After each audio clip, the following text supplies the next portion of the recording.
All right, so next we have the ear model. So the ear is divided into 3 geographical pieces. You've got the outer ear, which starts with what we call the ear, but this is just basically a giant piece of cartilage called the auricle. But the external ear goes from the auricle all the way into the external auditory canal till it hits the tympanic membrane. From the tympanic membrane backwards, just this little space, that's your middle ear. And once we go into the temporal bone, that will be the structures of the inner ear.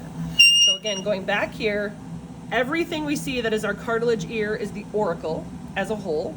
Just the upper rounded rim of the auricle up here is called the helix. And the bottom part here, that would be the traditional part that you get pierced, is called the lobule. And again, this is your external auditory canal that leads into the middle ear. That gets us here. So again, the physical boundary between external and middle ear is this guy right here, known as the tympanic membrane, aka the eardrum.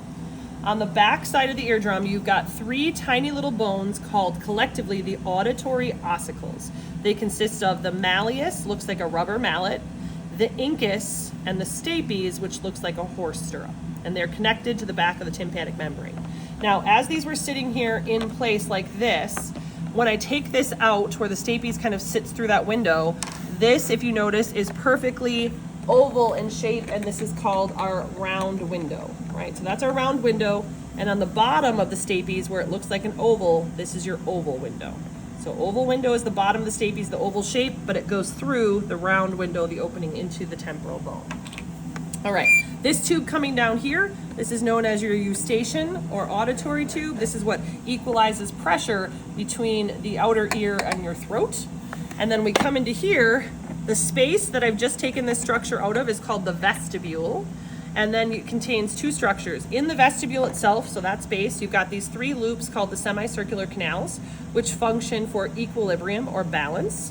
And then this canal-shaped structure here, that is called the cochlea, the central organ of hearing. And again, you can see this oval impression here. That is where the stapes touched into, and again, known as your oval window. So you can either point to it here or on the bottom of the stapes.